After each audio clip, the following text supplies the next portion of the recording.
She wasn't born a queen. She didn't own gold or land. She was a girl with two names, Hadassah in her people's tongue, Esther in the language of the empire. An orphan raised in exile, far from her parents' graves, far from the songs of home.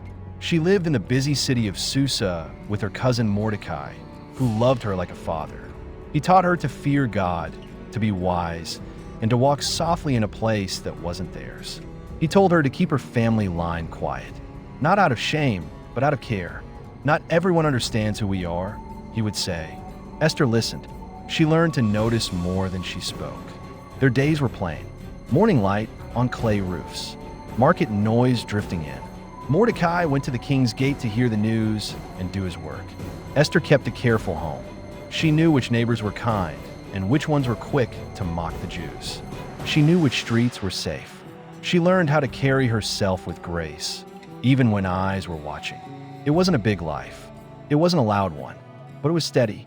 Quiet roots grow deep, and roots hold when sudden winds rise.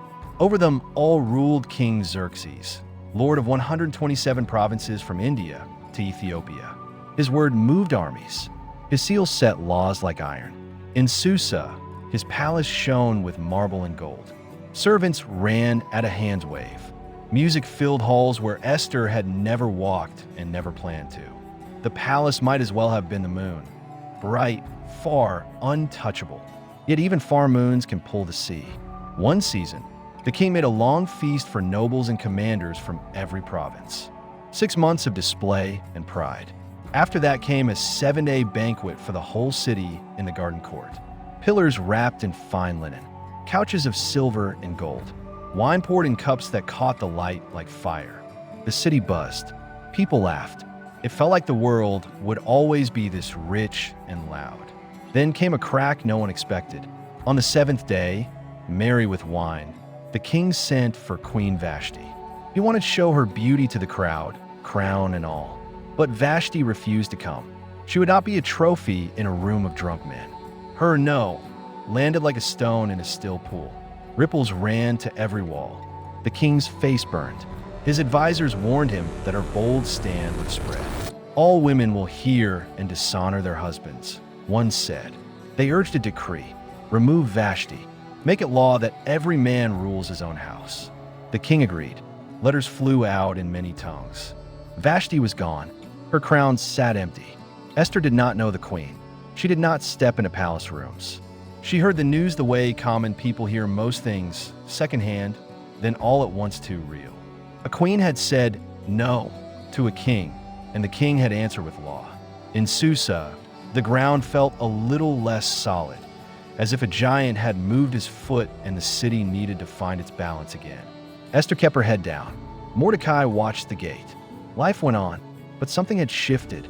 Time passed.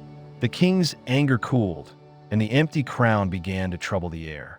Advisors watched his face and saw the shadow there.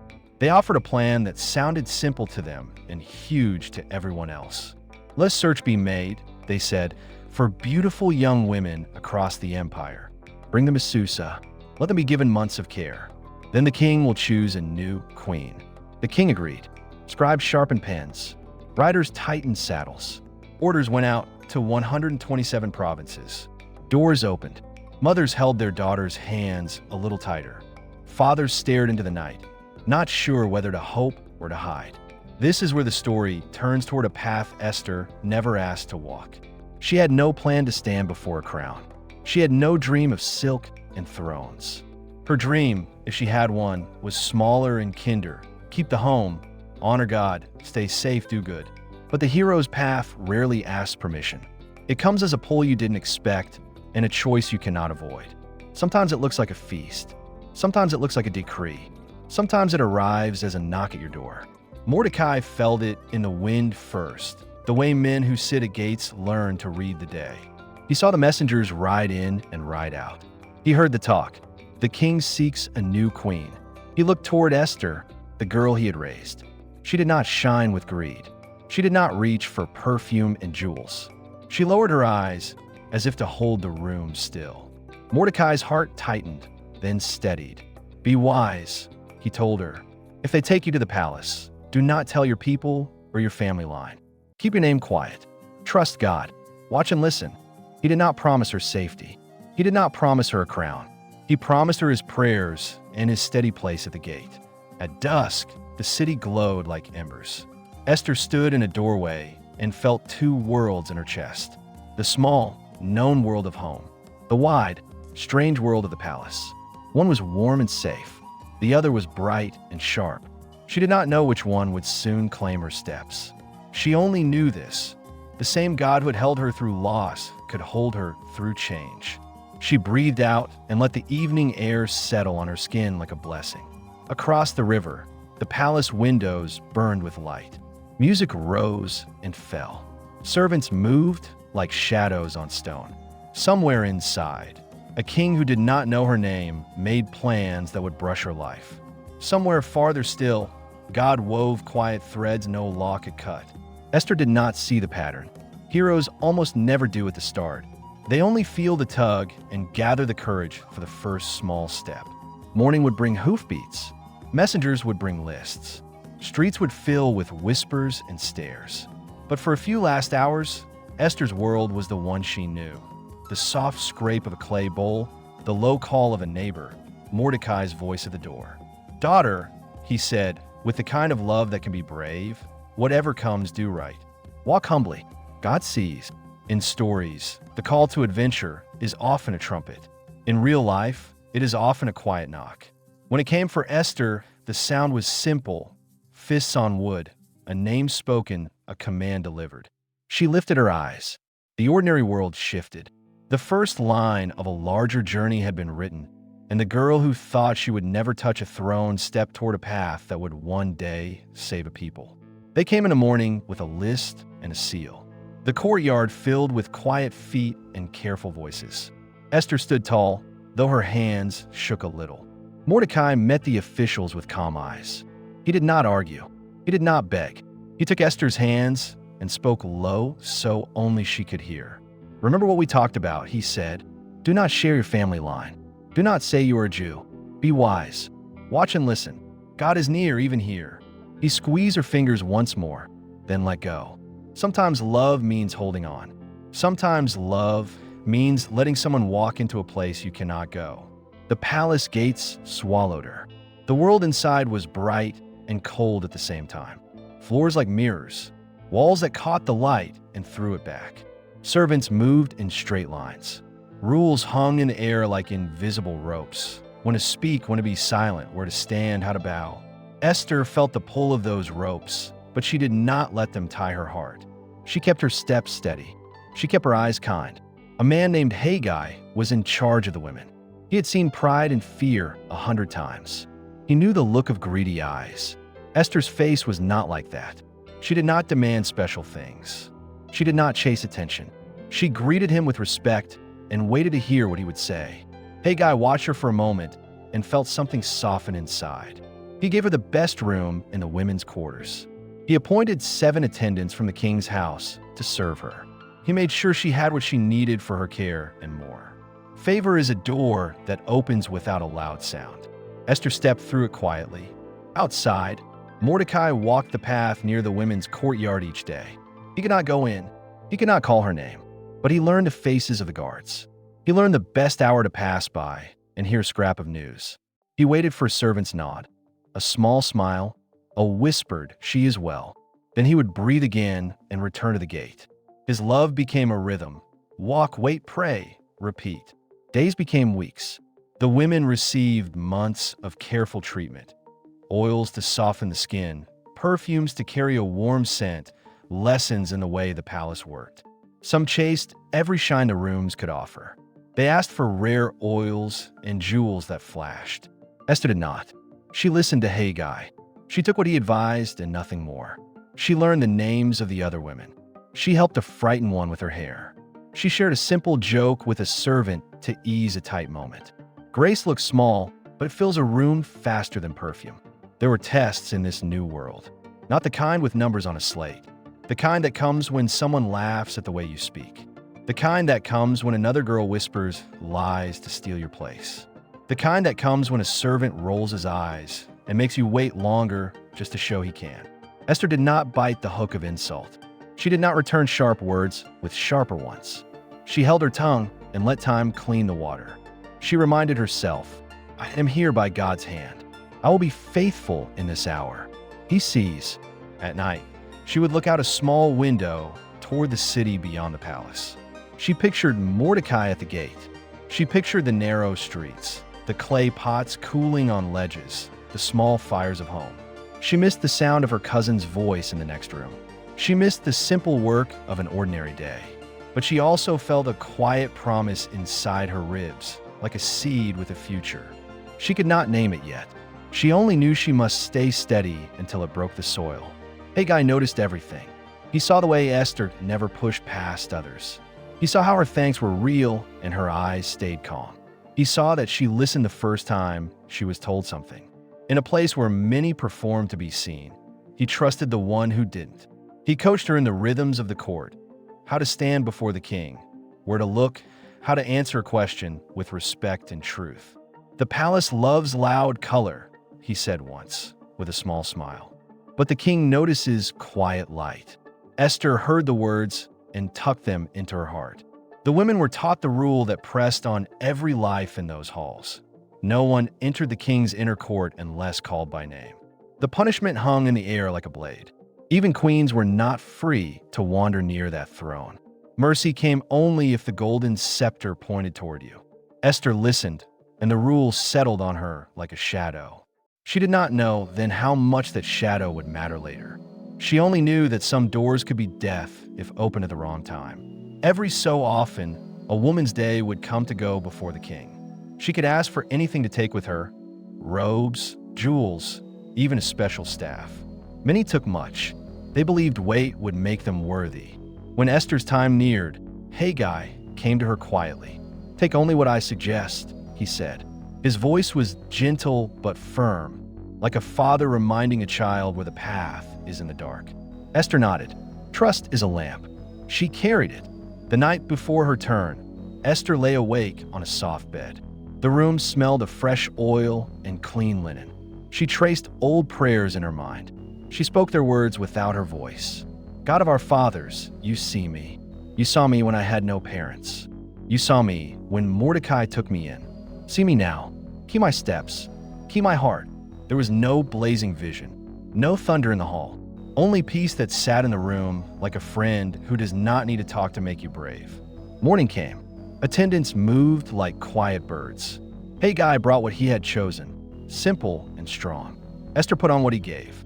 She did not cover herself in weight. She did not try to become someone else. She walked as herself, the girl with two names, the orphan with careful eyes, the woman God had placed in a palace for reasons she could not yet see.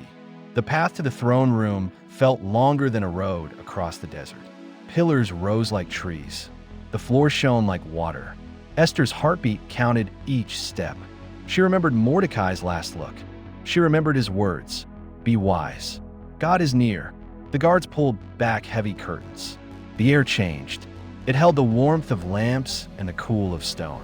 It held the breath of 100 servants waiting to move when a finger twitched. She did not rush. She did not freeze. She let her feet and her faith carry her forward. In a chair that held the weight of nations, the king sat and lifted his eyes. For a long breath, the world seemed to hold still. Not because he was a god, but because choices in his mouth could lift or crush lives like a hand closing on a flower. He looked at Esther and did not see a performance. He saw a person, something steady in her eyes, something clean in her bearing, something true that neither jewels nor pride can counterfeit. He was pleased. He listened to her speak. Her voice did not shake. It did not boast. It told the truth it needed to tell and then was silent. When she left, the room kept a memory of her like the last note of a song. News travels fast in palaces. Haggai heard before she reached the corridor. He met her with a nod that meant more than a shout. "Well done," it said without words. Esther bowed her head a little and let out a breath she had been holding since dawn. She did not run to celebrate. She did not crumble into tears. She walked back to her room with quiet steps. Outside, Mordecai paced the boundary of the courtyard and saw a servant's small smile. His shoulders eased. He looked up and whispered, "Thank you." For many, that day would have been the goal. For Esther, it was only the threshold. She had crossed from the ordinary world into the strange one. The air was different here. The rules were tight. The stakes were high. But she was not alone. She had a mentor's counsel in her pocket. She had a steward's favor at her side. Above all, she had the unseen hand that had guided her from a small home to a wide hall without losing her soul along the way. Back in her room, Esther touched the window frame and watched the city glow as evening fell. She did not know what would come next. Feasts, danger, choices that would bend her life.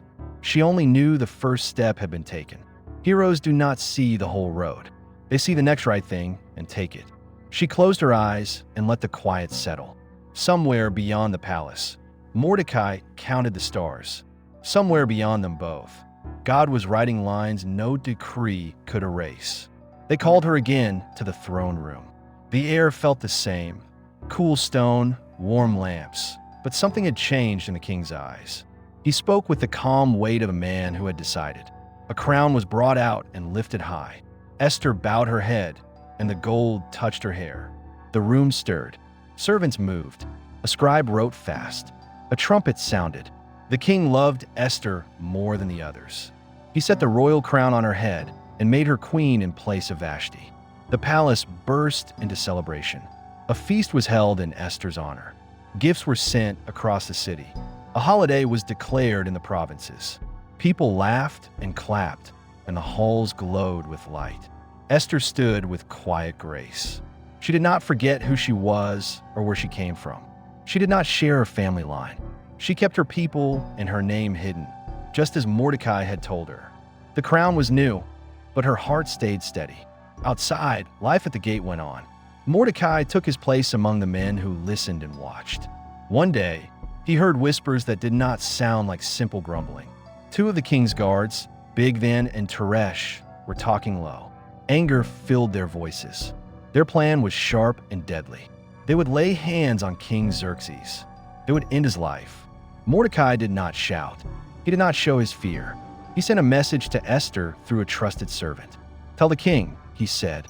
"Say the warning is from Mordecai." The palace moved like a struck drum. An investigation was opened. Questions were asked. Answers came back cold. The plot was real. The men were guilty. They were hanged, and the danger passed. A scribe wrote the matter in the royal record, the Book of the Chronicles. Mordecai's name was inked there, but no reward was given that day. No robe, no parade, just a line in a book and a life saved. Sometimes the hero's help is quiet, and the thanks comes later. Time turned. In the swirl of palace days, a new man rose. His name was Haman the Agagite. The king set him above all the officials and placed the signet ring on his hand. A command went out that all servants at the king's gate must bow and pay him honor. Many bent low when Haman passed. Mordecai did not. He remained upright at the gate. Officials pressed him. "Why do you disobey the king's command?" they asked. Day after day they spoke to him, but he would not change. At last he told them plainly, "I am a Jew." For Mordecai, bowing like that was not a small thing. It was not a simple show. It crossed a line he would not cross. Haman noticed. His eyes narrowed. His pride grew hot. When he learned Mordecai's people were scattered across the empire, his anger found a larger target. He scorned the idea of punishing one man. He planned to destroy them all, the Jewish people in every province under Xerxes. Haman cast lots, called Pur, to choose a date. The lots fell on the 13th day of the 12th month. A day was marked on the calendar, still far off, but now tied to a dark plan. Haman went to the king with careful words. He did not say Jew. He said, "There is a certain people scattered and separate among your provinces. Their laws are different from those of other people. They do not keep the king's laws. It is not good for the king to tolerate them. If it pleases the king, let a decree be written to destroy them, and I will pay a great sum into the royal treasury." The king took the ring from his finger and gave it to Haman. "The silver is given to you," he said, "and the people also, to do with as seems good to you." Scribes were called. Letters were written in every language of the empire and sealed with the king's ring. Couriers mounted the king's fast horses and rode out. The order was chilling and clear. On the 13th day of the 12th month, all Jews, young and old, children and women, were to be destroyed, killed, and wiped out. Their goods could be taken. It was law. The city of Susa fell into confusion. People read the letters and felt the ground tilt beneath them. Some whispered, some cheered. Many stood in shock. The king and Haman sat down to drink, as if the words on the wax seal did not speak of blood. But the streets could feel the storm coming. Mordecai read the decree and tore his clothes. He put on sackcloth and ashes and went out into the city. He cried with a loud and bitter cry. He came as far as the king's gate, but could not enter, because no one wearing sackcloth was allowed past that line. In every province where the letters reached, there was great mourning among the Jews, fasting, weeping, wailing. Many lay in sackcloth and ashes. The sound of grief rolled like thunder from town to town. Inside the palace, Esther's attendants told her, "Mordecai is in the square in sackcloth." Her heart tightened. She sent garments to clothe him, to remove his sackcloth so he could come in and speak. He refused the clothes. He would not hide the grief. He would not soften the truth. So Esther called Hathach, one of the king's eunuchs assigned to her. She sent him to Mordecai to learn what was happening and why. Hathach went out to the open square of the city in front of the gate. Mordecai told him everything about the decree, about Haman's promise of silver, about the date written like a wound into the year. He gave Hathach a copy of the written order to show Esther, so she would see it with her own eyes. "Tell her," he said, "to go to the king, beg for mercy, plead for her people." Hathach returned and told Esther the words. She stood very still. The room seemed smaller. The crown seemed heavier. She knew the law of the inner court. No one, not even the queen, could go in without being called. Anyone who entered unasked would be put to death, unless the king held out the golden scepter and spared their life. "Tell Mordecai," she said to Hathach, "that all know this law. Tell him I have not been called to the king for 30 days. Hathach carried the message back. Mordecai listened, his face lined with ash and tears. He lifted his eyes toward the palace that held the woman he had raised. The time for gentle counsel had passed. The time for a mentor's sharp truth had come. He spoke the words that would test her heart and aim her steps. The words would reach her like a bell in a quiet room. The hero's path had led Esther to a high place. Now it asked for something higher, risk. The enemies had shown their faces. The stakes were clear. The ally at the gate had sent the call. Fear pressed. Duty called louder. The journey moved toward a door that could take her life or save many. And before she could step through it, she had to answer a question that every hero meets. Will I move forward, even if I might fall? Hathach turned and walked the long halls back to Esther. Outside, the city wept. Inside, a crown gleamed. Between them stood a choice that would change the story for everyone. Hathach found Mordecai in the open square. Ash still clung to his clothes. His eyes were red, but his voice was steady. "Tell Esther this," he said. "Do not think you will escape because you live in the palace. If you stay silent now, help will rise for our people from another place, but you and your father's house will fall. And who knows, maybe you were placed in the kingdom for such a time as this." The words were like a bell. They kept ringing long after Hathach walked away. Esther stood by the window and held those words in her hands like a sharp tool. She felt fear. She felt love. She felt a strong pull toward what was right. At last she called her attendants. "Go," she said to Hathach. "Gather all the Jews in Susa. Tell them to fast for me. No food or drink for 3 days and nights. My attendants and I will fast too. After that, I will go to the king, though it is against the law. If I perish, I perish." The message went out through the streets. Kitchens went quiet. People bowed their heads. They whispered old prayers and wet the floor with tears.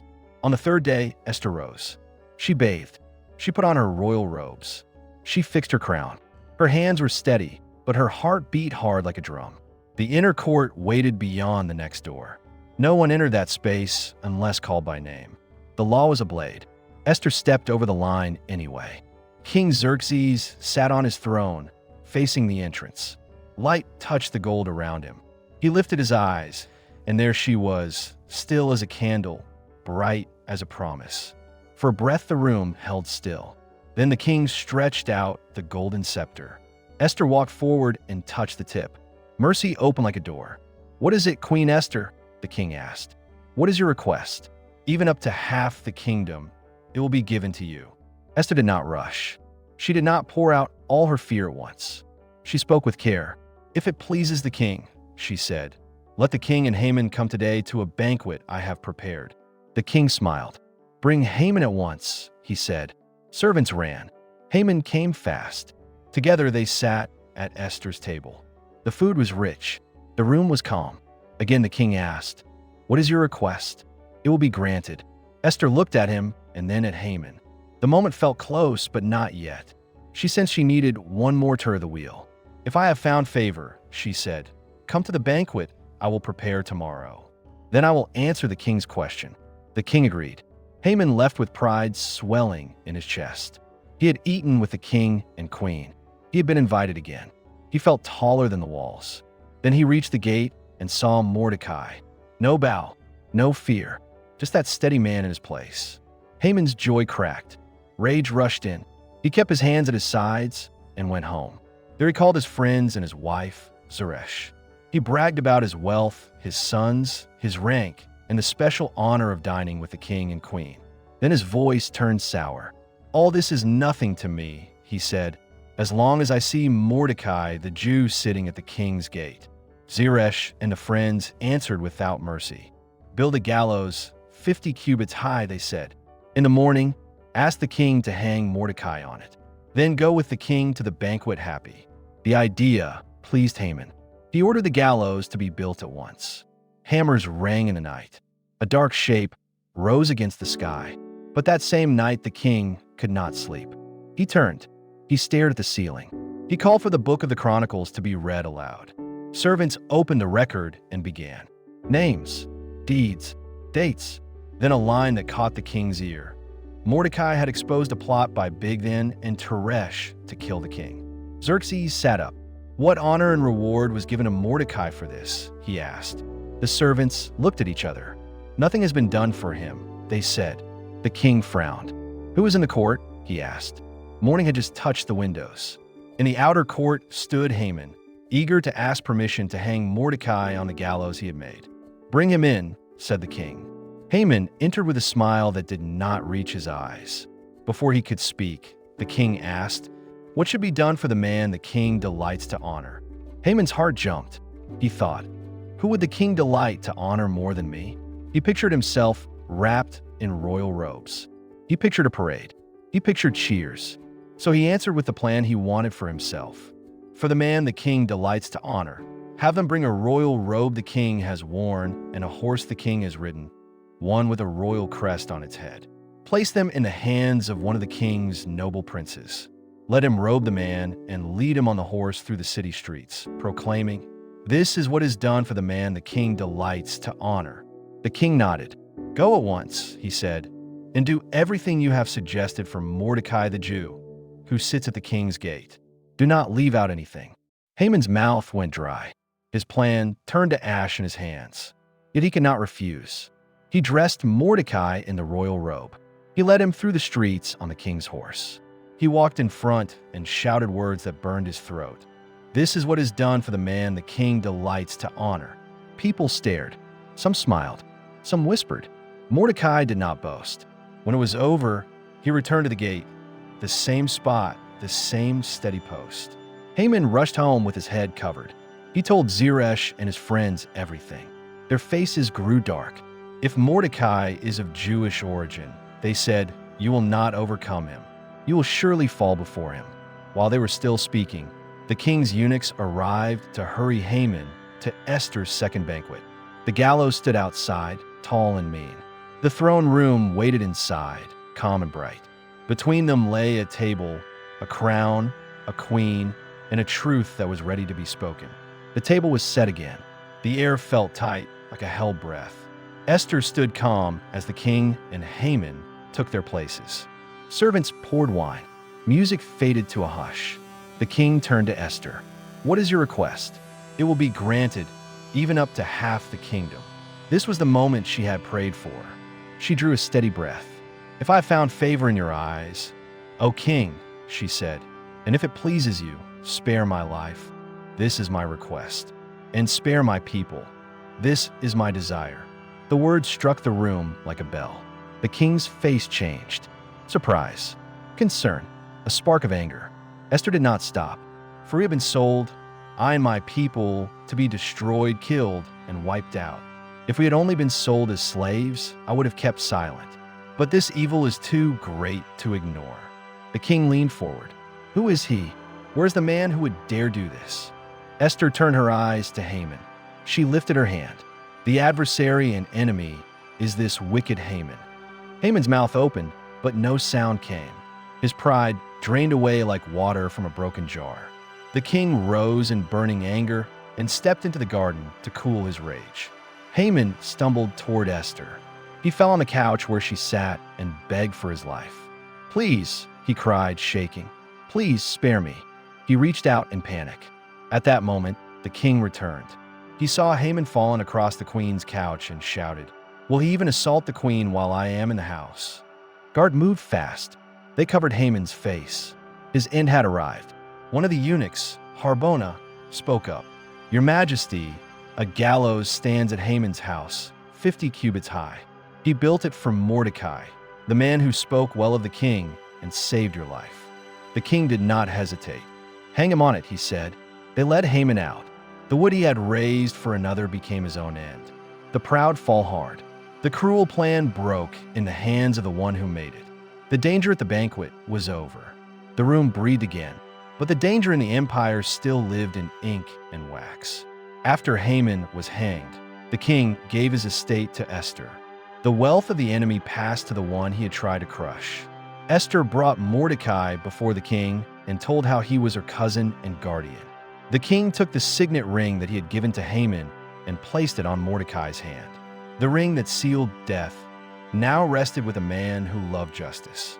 Esther set Mordecai over Haman's house. Keys that once opened doors to evil now opened doors to good. Yet Esther did not rest.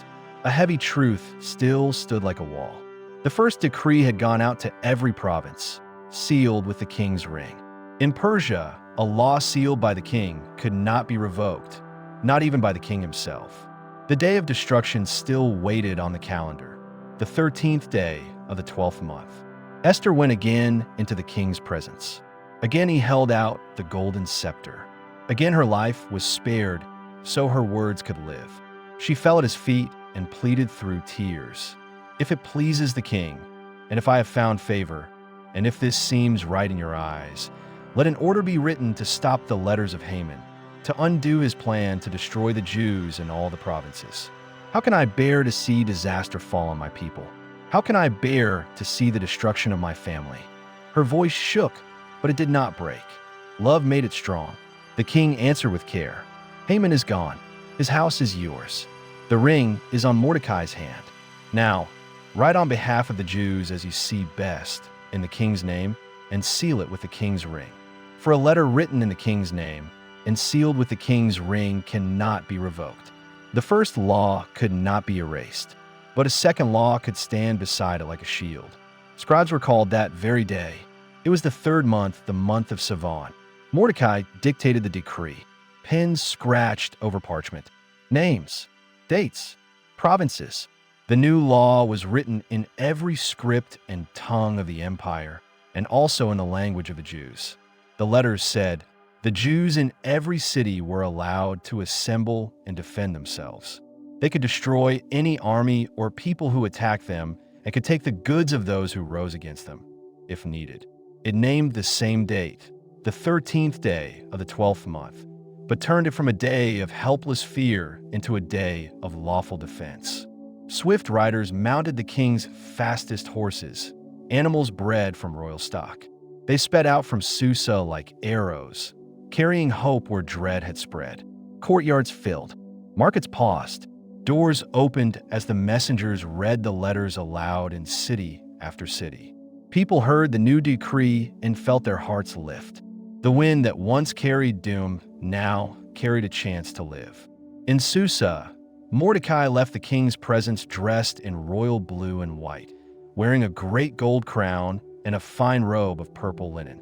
The city cheered. Where there had been confusion, there was joy. Windows that once held candles of mourning now shone with laughter. For the Jews, it was a time of light, gladness, joy, and honor.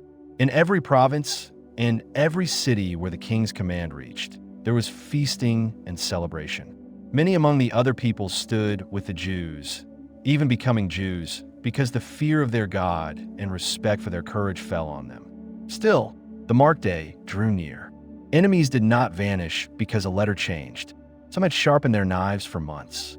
Some had sworn oaths in secret. Old hate does not melt in a moment.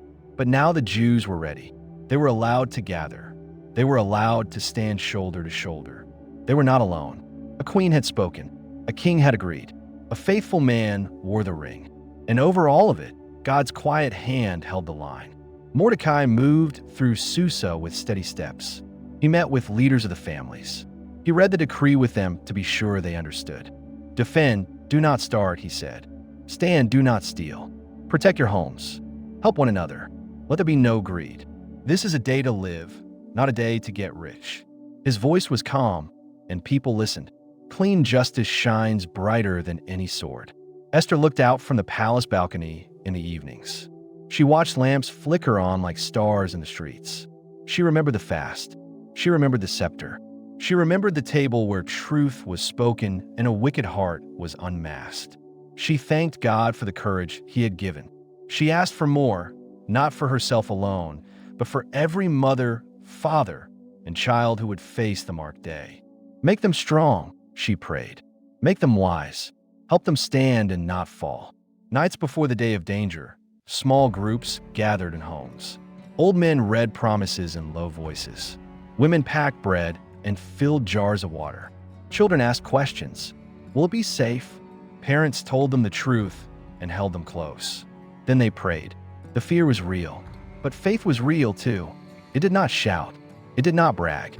It sat in the room like a steady friend and would not leave. The 13th day finally came. The sun rose over roofs and alleys. Watchers took their posts. Men who hated the Jews came out with hard eyes and hidden blades, thinking the first decree would cover their hands. They met a people who had prepared their hearts and their homes. The Jews stood together. They fought only those who attacked.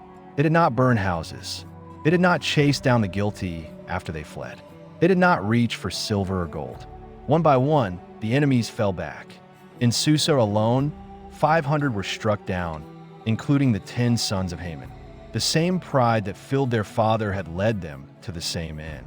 Word reached the king. He called Esther. In Susa, he said, the Jews have killed 500 men and the 10 sons of Haman. What have they done in the rest of the provinces? Now what is your request? It shall be granted. What is your further desire? It shall be done. Esther did not ask for riches. She asked for safety and a clear warning. If it pleases the king, she said, let the Jews in Susa defend themselves again tomorrow as they did today, and let the bodies of Haman's 10 sons be displayed on the gallows. The king agreed. The message went out. On the next day in Susa, 300 more attackers were defeated. The bodies of Haman's sons hung as a sign. Do not raise up a dead plan. Across the provinces, the same story played out. Groups rose to attack, believing hate would win. But in city after city, the Jews stood together with a new decree in hand. By sunset, 75,000 attackers had fallen across the empire. It was a hard number. It showed how deep the hate had run. Yet in every place, one line did not break. They did not touch the plunder. This was not a day of greed. It was a day of life. Then came rest. In the countryside and towns, the Jews made the 14th day a day of feasting and joy. In Susa, where they had defended themselves for 2 days, they rested on the 15th and celebrated then. Food was shared. Songs rose. Tears fell, but they were washed with relief. Neighbors passed dishes from door to door. Laughter, quiet at first, grew warm and strong. Mordecai knew the story must be kept, not only felt.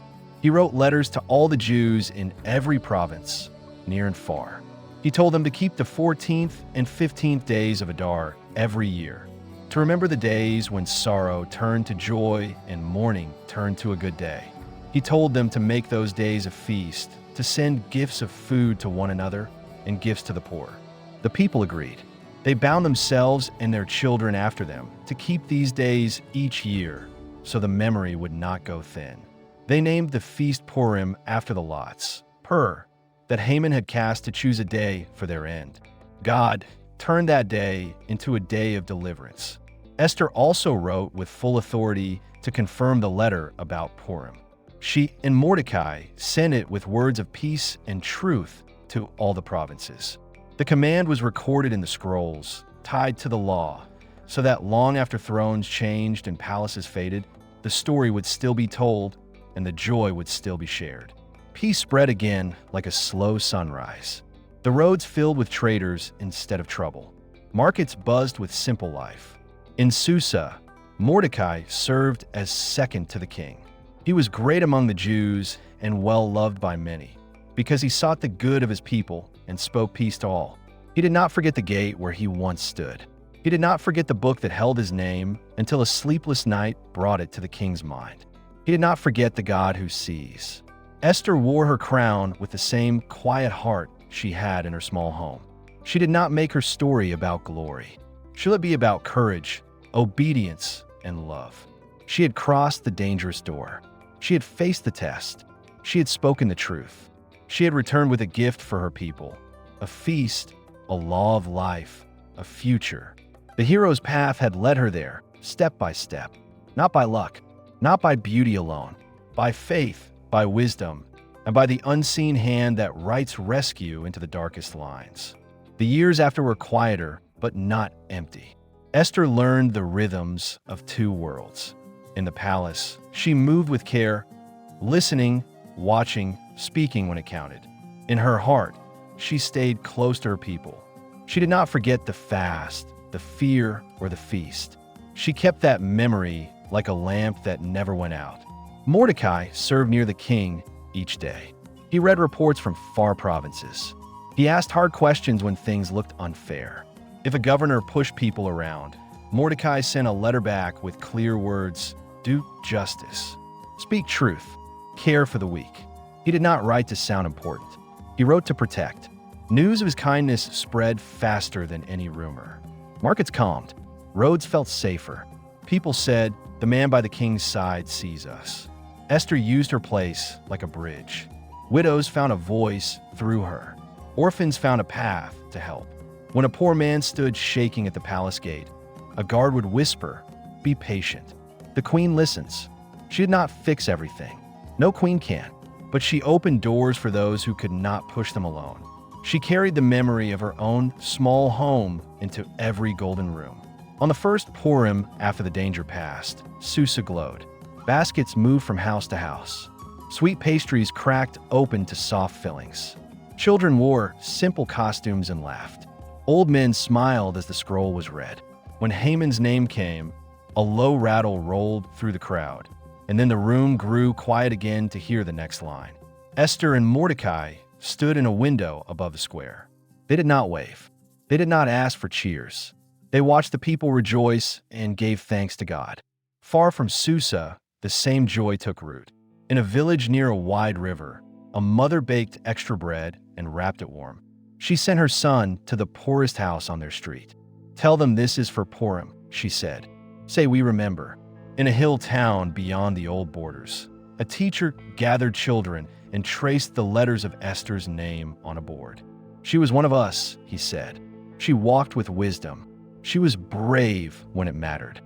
The story kept working like seed in good soil. It taught in simple ways. A father refused to cheat a neighbor and told his son, we are the people of Purim. We do not take what is not ours. A girl who felt small practiced saying one strong sentence in a mirror because she wanted to be ready to speak when it was her turn. A leader in a distant city turned down a bribe and whispered to himself, remember Mordecai. Seek the good of the people. Speak peace. Esther aged. Her beauty changed, but her courage did not. Some nights she could not sleep and would walk a quiet corridor and look at the moon. She would think of her first walk to the inner court, the heavy hush, the gold scepter, and the breath she took before she spoke. She would thank God for that breath and for every breath after. She would pray for the next queen, whoever she might be, that she would learn to stand in the right moment with a clean heart. Mordecai kept his old habit. Even as second to the king, he still passed the gate where he once sat unknown. He paused there and touched the stone with his fingers. He remembered the 2 guards who whispered death. He remembered the day no one thanked him. He smiled because in the end God had remembered. That was enough. Sometimes visitors came from far away and asked to see the place where the gallows had once stood. The beam, long ago taken down, was now only a story people told with a warning. Pride builds tall, they would say, but it never sees the ground coming. Then they would point to a table and a basket and say, "This is the better sign. Gifts to neighbors, gifts to the poor." Letters went out each year from Susa to the provinces. They were short and warm. Keep Purim, they said. Feast, share, give, tell the story. The letters ended with the same line, peace and truth. People read them and nodded. Peace is not the same as quiet. Truth is not the same as rumor. Together, they make homes strong. The king grew older. Rulers changed their robes. Officials came and went.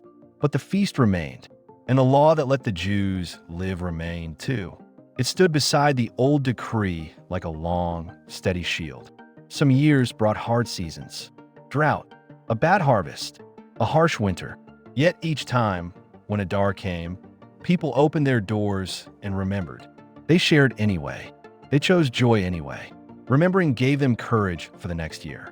If you had stood in Susa on one of those Purim mornings, you would have seen a small scene that held the whole story. A girl with 2 braids would run through the square with a paper crown.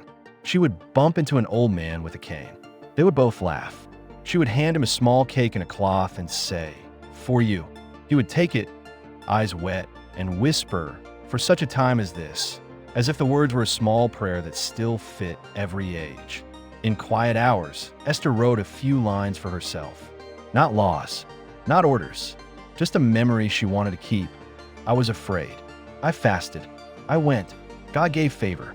I spoke. He saved many. She folded the page and put it away. She did not need statues or songs. The living feast was her monument. The people's peace was her reward. When Mordecai finally grew very old, he called a handful of leaders to his side. "Remember this," he said. "I was not always honored. I once sat at a gate. Be faithful in small places. Do not chase parades. Let honor find you when God is ready." He blessed them and sent them back to their towns with a simple charge: seek the good of the people. Speak peace. So the hero's journey did not end with a single shout. It ended with a way of life. Esther learned to carry the palace and the people at the same time. She belonged to both worlds and served both well. She moved through halls of marble with a heart shaped by clay pots and simple prayers. She kept the fire of that first fast lit, small, steady, ready. And the God whose name seemed hidden in her story never hid his hand. He guided a crown to an orphan. He turned a night of no sleep into a day of honor. He bent a gallows back on its maker. He put the right words in a queen's mouth at the right moment. He took a day chosen for death and wrote life across it in bright letters. If you listen carefully on Purim nights long after Esther, you could hear 2 sounds at once. Laughter from open doors and a softer sound beneath it, a promise like a heartbeat. It said, "When the moment comes, I will help you speak. When the day is dark, I will hold you steady. When the law looks hard and the path looks thin, I will make a way." That promise is the treasure Esther brought back from her journey. It did not stay in the palace. It lives wherever people remember and choose courage.